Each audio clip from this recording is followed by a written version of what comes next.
I will not pass. Broken Arrow didn't follow the rules, it shattered them. A Western where the Indians weren't the villains, where Hollywood's biggest star learned Apache, where the ending got rewritten because test audiences refused to accept it. These are 20 weird facts about Broken Arrow. And the bonus, let's just say the leading lady almost wasn't allowed to kiss the leading man. Ride out. This trail leads somewhere unexpected. Number 1. Before Broken Arrow, Westerns had a formula. White hats versus red faces, cowboys versus savages, heroes versus threats. The Indians were always the enemy, faceless, howling, circling wagons in the dust. But in 1950, one film flipped the script entirely. Broken Arrow dared to tell a story where an Apache chief wasn't a monster. He was a man, a leader, a father trying to save his people. The studio panicked. They said audiences would riot. Critics would tear it apart. Theaters would refuse to show it. But director Delmer Daves didn't blink. He'd spent years researching Apache culture, learning their stories, understanding their perspective. And he refused to make another film where Native Americans were just targets. So Broken Arrow became the first major Hollywood Western to portray indigenous people with dignity, complexity, and humanity. It didn't just change one movie, it cracked open the door for every Western that came after. And Hollywood, whether it wanted to or not, had to walk through it. Number 2, James Stewart was the biggest star in America. Fresh off Winchester in '73 and Harvey, he could have picked any role, any studio, any paycheck. But when he read the script for Broken Arrow, something stopped him cold. It wasn't the action, it wasn't the romance, it was Cochise, a character written with intelligence, honor, and depth. Stewart later said he'd never read a Western where the so-called enemy felt more human than the hero. And that's what hooked him. But there was a catch. Universal Studios told him if he wanted to make this film, he'd have to take a pay cut, a big one. They said the subject matter was too risky, the ending too unconventional, the message too dangerous. Stewart didn't hesitate. He said yes, not for the money, not for the fame, but because he believed this story needed to be told. And when James Stewart, Hollywood's golden boy, the face of American decency, signed on to play a man who befriends Apaches, the industry had no choice but to pay attention. Number 3. Jeff Chandler wasn't Apache. He wasn't even a Western actor. He was a Brooklyn-born radio star with slicked-back hair and a voice like gravel wrapped in velvet. But when Delmer Daves saw his screen test, he knew instantly. This was Cochise. Chandler didn't audition with a script. He walked in wearing a plain shirt, stood still, and stared into the camera without saying a word. Daves later said it was the most commanding presence he'd ever seen. But the studio fought back. They wanted a bigger name, someone with Western credibility, someone who looked the part. Chandler was too pale, too urban, too unknown. Daves refused to budge. He said Cochise needed to feel like a force of nature, not a caricature. So Chandler spent weeks preparing. He studied Apache history, learned tribal customs, worked with a dialect coach to strip his Brooklyn accent down to something raw and deliberate. And when the cameras rolled, he didn't play Cochise. He became him, quiet, powerful, unmistakable. The studio stopped arguing after the first take. Number 4, Hollywood had a problem. Does it hurt you? Sometimes. They wanted to make Broken Arrow, but they didn't want to offend anyone. So they came up with a solution that was equal parts progressive and problematic. They hired real Apache consultants to ensure the film's accuracy.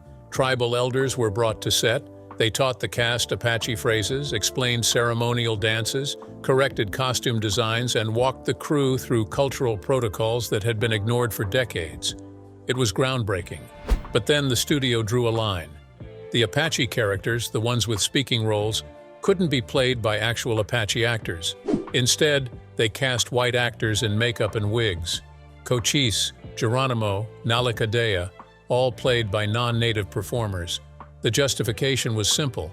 Audiences wouldn't accept unknown faces in major roles, but the contradiction was glaring. A film about respecting Apache culture was still built on Hollywood's refusal to trust Apache actors. The consultants stayed. They helped make the film as authentic as the system would allow, but the casting, that was a compromise no one talked about. And it haunted the production long after the cameras stopped rolling. Number 5. Deborah Paget was only 16 when she was cast as Sunsea Ray, the Apache woman who falls in love with James Stewart's character. She looked older, she carried herself with grace, and on camera she held her own against one of the biggest stars in Hollywood. But behind the scenes, the age gap was a constant issue. Stewart was 42. The romance scenes were written to be tender, intimate, emotional, but every take felt awkward. The studio brought in chaperones. They monitored rehearsals. They rewrote dialogue to keep things vague, delicate, careful. Paget later admitted she didn't fully understand the weight of the role until years later. At the time, she just followed direction, hit her marks, and tried not to look nervous standing next to James Stewart. But the performance worked. She played Sunsea Ray with quiet strength, making her one of the first Native American female characters in a Western to feel like a real person, not just a plot device. The cost was a teenager carrying the emotional weight of a groundbreaking film, surrounded by adults who didn't always know how to protect her. Number 6. The studio executives hated the ending. In the script, Sunsea Ray dies, shot by a rogue settler while trying to protect Tom Jeffords. It was tragic, inevitable, and thematically essential. The film was about the cost of peace, the fragility of hope, the way violence destroys what love tries to build. But when test audiences saw the ending, they revolted, not because it was sad, because it felt unfair. They wanted Sunsea Ray to live. They wanted the romance to survive. They wanted a happy ending in a story that was never meant to have one. The studio demanded reshoots. Daves refused. He said changing the ending would betray the entire point of the film. The argument went on for weeks. Producers threatened to cut funding. Daves threatened to walk. In the end, they reached a compromise. Sunsea Ray would still die, but the final moments would shift focus to Cochise and Jeffords, to their friendship, to the fragile peace they'd built. The tragedy stayed, but it was softened, muted, pushed just far enough off-screen to let audiences leave without feeling crushed. Daves later said he regretted the change, but he also knew that without it, Broken Arrow might never have been released at all. Number 7. James Stewart had one rule. He wouldn't play Tom Jeffords as a hero. He'd play him as a man trying not to be a coward. That distinction mattered to him, because Jeffords wasn't saving anyone. He was learning, stumbling, making mistakes, and slowly realizing that everything he'd been taught about the Apache was a lie. Stewart insisted on moments of doubt, hesitation, fear. He wanted Jeffords to sweat, to flinch, to look lost. In one scene, Cochise asked Jeffords why he came to Apache land. The script called for a confident answer. Stewart rewrote it on set. Instead of standing tall, he sat down, looked at the ground, and said the line quietly, almost ashamed. Daves loved it. He said it was the first time he'd seen a Western hero admit he didn't have all the answers. That small change rippled through the entire film. Jeffords became fallible, relatable, human. And Stewart, playing against type, delivered one of the most understated performances of his career. No speeches, no grandstanding, just a man trying to do better and hoping it's enough. Number 8. They didn't film in a studio. I never felt so lonely and so dog-scared in my life. They went to Arizona, to Sedona, to the Red Rocks, the open desert, the land where the Apache had actually lived. It was a massive risk. Weather was unpredictable. Equipment broke down in the heat. Actors got sunburned, dehydrated, bitten by insects. The crew had to haul cameras, lights, and costumes across terrain that had no roads, no infrastructure, no safety nets. But Daves insisted. He said if they were going to tell this story, they had to shoot it where it happened. The landscape became a character. The towering red cliffs, the endless sky, the brutal sun. It wasn't just a backdrop, it was a reminder. This was Apache land, and every frame of the film had to respect that. Cinematographer Ernest Palmer shot the film in Technicolor, one of the first Westerns to do so. The colors exploded off the screen. Red rocks, blue skies, green valleys. It was beautiful, overwhelming, impossible to ignore. And it forced audiences to see the land the way Cochise saw it. Not as empty space to be conquered, but as home. Number 9. Jeff Chandler spent hours in makeup every day. Dark base, contouring, a black wig styled in traditional Apache fashion. It took so long that he'd arrive at 4 a.m. just to be ready by sunrise. The process was exhausting, claustrophobic, and physically draining. But Chandler never complained. He later said the makeup helped him find Cochise. It created distance between himself and the character, forced him to move differently, speak differently, hold himself with a weight that wasn't his own. But there was a cost. After weeks of shooting, Chandler's skin started breaking down. The makeup caused rashes, irritation, infections. The studio brought in doctors. They switched products, adjusted schedules, gave him days off to recover. But Chandler kept going. He said Cochise deserved his full commitment no matter what it took. And by the end of production, Chandler had spent so much time in that makeup, in that role, that crew members said he stopped responding to his real name. He'd only turn around when someone called him Cochise. The line between actor and character had blurred, and Chandler, for better or worse, had become the man he was supposed to be playing. Number 10. The film's most controversial moment wasn't violent, it was tender. Tom Jeffords and Sun Ray, a white man and an Apache woman sharing a kiss on screen. In 1950, that was unthinkable. The production code, Hollywood's moral rulebook, had strict guidelines about interracial romance. It could be implied, it could be tragic, but it couldn't be celebrated, and it absolutely couldn't include physical affection. The censors flagged the scene immediately. They demanded it be cut. Daves fought back. He said the kiss wasn't gratuitous. It was essential. It showed love crossing boundaries that the world said shouldn't be crossed. The studio panicked. They didn't want to lose the film's rating. They didn't want boycotts, so they found a loophole. Deborah Paget, playing Sun Ray, was white. Makeup darkened her skin, but technically the kiss was between two white actors. The censors reluctantly approved it. The kiss stayed. And when the film was released, that single moment, brief and gentle, became one of the most radical images in Western cinema. Not because of what it showed, but because of what it refused to hide. Number 11. The Apache language scenes weren't scripted in English and then translated. They were written by Apache consultants in their native tongue first, then explained to the actors. Daves wanted authenticity, not approximation.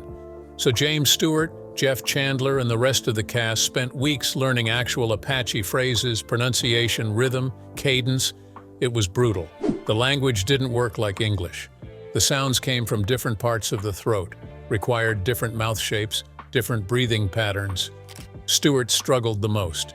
He'd practice lines for hours, then get to set and forget everything.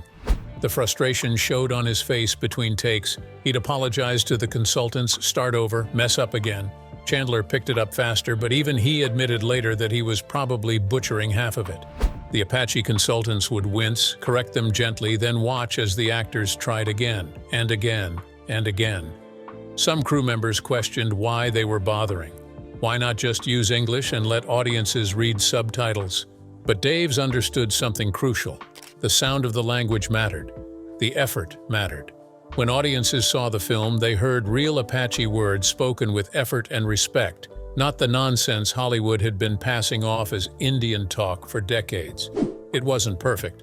The accents were off. The timing was stilted. But it was honest.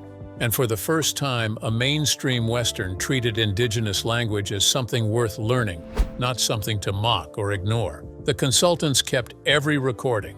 They said someday those tapes might be all that's left of the old words. Number 12. One scene nearly destroyed the production. It was supposed to be simple. A peace council between Apache leaders and U.S. Army officers. Both sides sitting, talking, negotiating. The script called for 2 rows of chairs, white officers on one side, Apache leaders on the other, face to face like a business meeting. But when they started rehearsing, the Apache consultants stopped everything. They said the blocking was wrong, the seating arrangement disrespectful, the body language all wrong. In Apache culture, how you sit, where you sit, who speaks first, who looks where during pauses, it all carries meaning. And the script, written by white screenwriters who meant well, had gotten it completely backwards. Daves halted filming for 3 days. The studio went ballistic. Every day of delay cost thousands of dollars. Producers called threatening to replace him. But Daves held firm. He brought the consultants into script meetings. They rewrote the scene from scratch, not just dialogue, but every gesture, every pause, every moment of silence. The seating changed. Instead of rows, they formed a circle. Instead of direct eye contact, they used peripheral awareness. Instead of immediate responses, they built in silences that felt eternal on film but were essential to the ritual. The actors had to relearn everything. Stewart kept forgetting where to look. Chandler had to unlearn decades of stage training that taught him to face the audience. The crew had to rebuild the set. The studio was furious about the delays, threatening to pull funding entirely. But Daves refused to budge. He said if they were going to show a peace council, it had to be accurate, or it meant nothing. When they finally shot the scene, it felt different. Slower, quieter, weighted with protocol that most audiences wouldn't consciously notice but would somehow feel. The consultants watched from behind the monitors, and for the first time since production began, they nodded. Not in approval, in recognition. Because for once, Hollywood had gotten it right. Number 13. Jay Silverheels was on set every day. Not as an actor, as a silent witness. Silverheels, a Mohawk actor who would later play Tonto on The Lone Ranger, was hired as a technical advisor and minor performer. But his real role was something else entirely. He watched the white actors play Apache leaders. He watched the makeup artists darken skin tones. He watched directors choreograph ceremonial dances that weren't quite right. And he kept notes, detailed, careful notes about what worked and what didn't. About moments of respect and moments of exploitation. He wrote about the costume department getting beadwork patterns wrong, then correcting them after consultation. He documented how many times native extras were asked to do war whoops before someone finally said those weren't Apache sounds. He recorded conversations where producers worried about making the film too Indian and losing white audiences. Years later, Silverheels would use those notes to fight for better representation in westerns, to demand that native actors get cast in native roles, to push back against the system that Broken Arrow, for all its good intentions, still operated within. He never spoke publicly about his time on set. He never gave interviews about what he witnessed, but those who worked with him said he carried a quiet anger that never fully went away, because Broken Arrow proved something important and something painful at the same time. Hollywood could change, but it would only change as much as it had to. And for Silverheels, watching from the margins, that wasn't enough, not by a long shot. Number 14.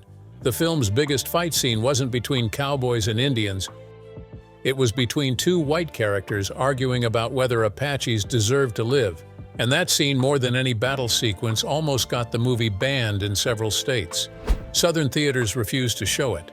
They said the dialogue was too inflammatory, too sympathetic to the enemy, too dangerous for audiences who might start questioning other systems of oppression. The parallels were obvious. If you could question how white settlers treated Native Americans, what else might you start questioning? The scene was only 3 minutes long, but in it, Jeffords confronts a racist settler who wants to wipe out all Apaches. Jeffords doesn't just disagree, he calls the man a coward, a murderer, a disgrace. He says the blood is on white hands, not Apache ones. It was the first time a Western hero had condemned white violence against Native people on screen. And it terrified distributors.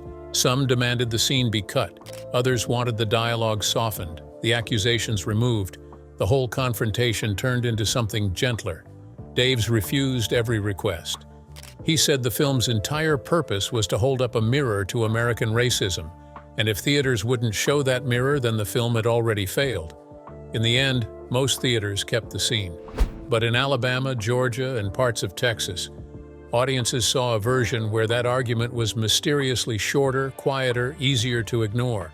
The message got through anyway, but not everywhere.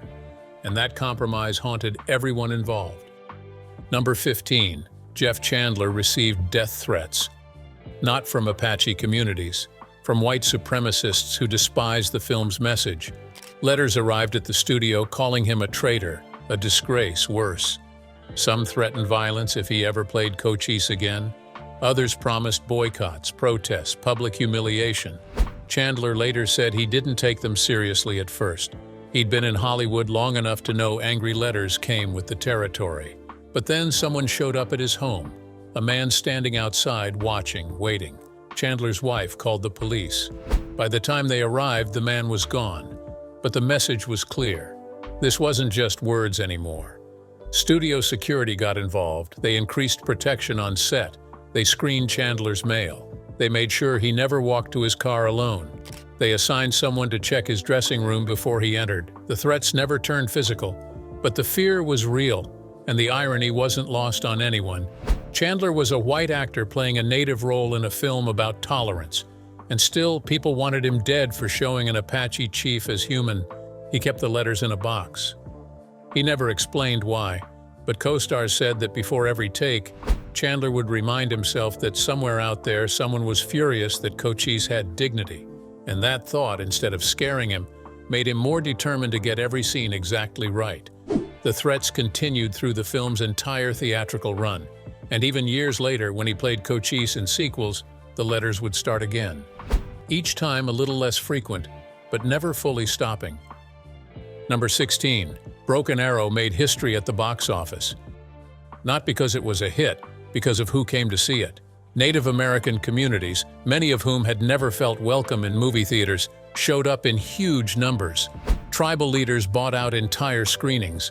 Families drove hours to see a film where their culture wasn't the punchline. And in those theaters, something extraordinary happened. When Cochise spoke, audiences stayed silent, listening, recognizing words, cadences, ideas that Hollywood had spent decades erasing. When Sun Ra appeared, wearing clothing that resembled actual Apache dress, not a costume designer's fantasy, people wept. Not because the film was perfect, it wasn't, but because for the first time they saw themselves on screen as something other than villains. Letters poured into the studio. Tribal councils sent formal acknowledgments. Apache elders wrote to Daves personally thanking him for trying, even if he didn't get everything right. One letter, which Daves kept until his death, simply said, "You let us be people. That's more than most." And box office records from reservations and border towns showed something Hollywood had never seen before. Native audiences had buying power. They had voices. And if studios wanted their money, they'd have to earn it. Theater owners in Arizona, New Mexico, and Oklahoma reported unprecedented attendance. Some screenings were standing room only. Some ran for weeks longer than planned because demand wouldn't die down. Broken Arrow didn't just succeed financially, it proved a market existed that Hollywood had been ignoring for half a century. Number 17. James Stewart hated horses. He'd spent years avoiding westerns specifically because he didn't want to ride, but Broken Arrow required long scenes on horseback, riding through desert terrain at full speed. There was no way around it. So Stewart did something unexpected. He asked Apache consultants to teach him to ride the way Apache warriors did. Not the Hollywood way, rigid and staged, but the Apache way. Fluid, low, connected to the animal. They spent weeks working with him before cameras rolled. They taught him to read the horse's body language, to communicate through pressure and breath instead of yanking reins. They showed him how to move with the animal instead of against it, how to become part of its rhythm rather than fighting for control.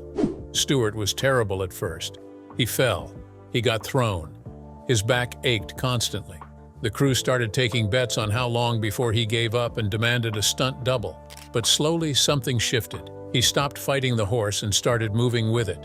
The tension left his shoulders. His grip on the reins loosened. And in the final film, you can see the difference. When Jeffords rides, he doesn't look like a cowboy pretending to be comfortable. He looks like a man who learned from people who'd been riding these lands for generations. Stewart later said those lessons changed how he saw westerns entirely. It wasn't about conquest, it was about relationship. And that understanding, taught by Apache horsemen to a reluctant Hollywood star, made him finally appreciate what the film was trying to say. Number 18. The premiere was chaos.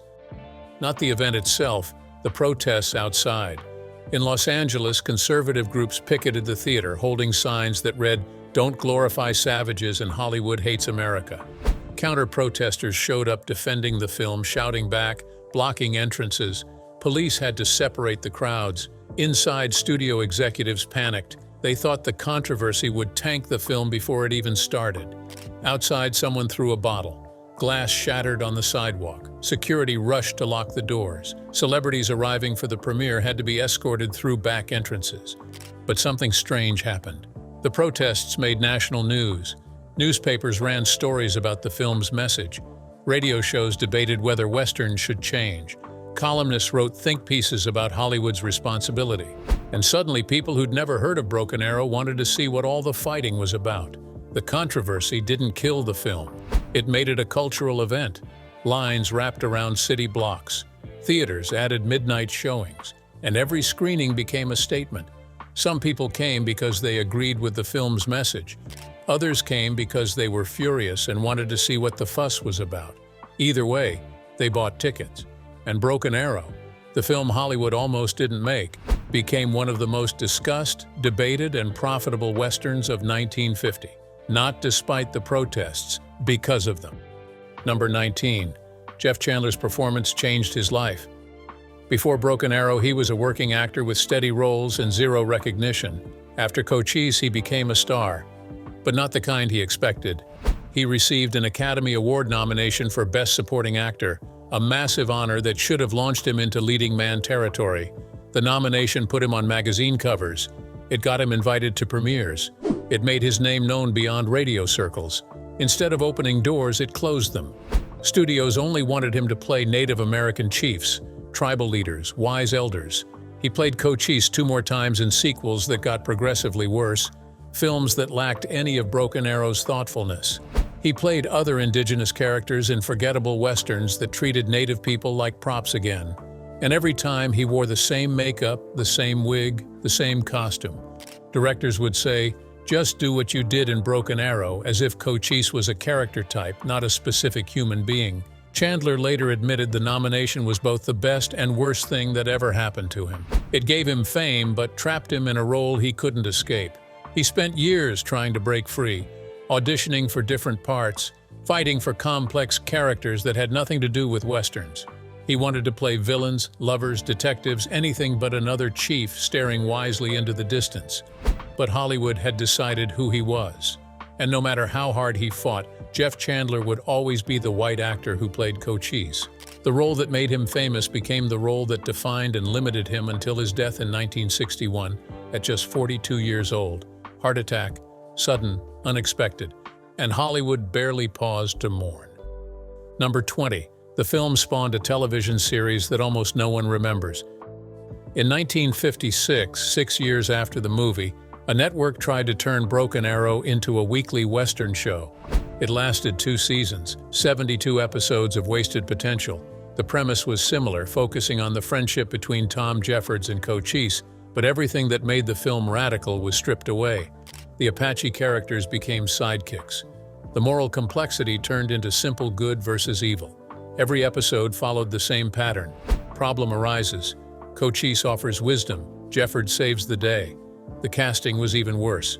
Michael Ansara, a Syrian-American actor, played Cochise with none of Chandler's gravitas. John Lupton, as white as they come, played Jeffords with none of Stewart's nuance or doubt. The show had none of the film's bravery, none of its risk, none of its willingness to make audiences uncomfortable. It was safe, sanitized, and forgettable. Critics barely noticed it. Audiences didn't care. Ratings were mediocre at best. And when it was canceled after 2 seasons, nobody mourned. TV Guide didn't even run a farewell piece. But here's what haunts the story. The TV show proved what Hollywood feared all along. That Broken Arrow's success wasn't about the premise. It was about the execution, the commitment, the refusal to play it safe. You couldn't replicate that by just slapping the title on generic scripts and hiring cheaper actors. The movie worked because everyone involved believed in it, fought for it, risked their careers for it. The TV show worked because it was cheap programming that filled a time slot between commercials. And the difference between those 2 approaches, that's the difference between a film that changed cinema and a show that disappeared without a trace.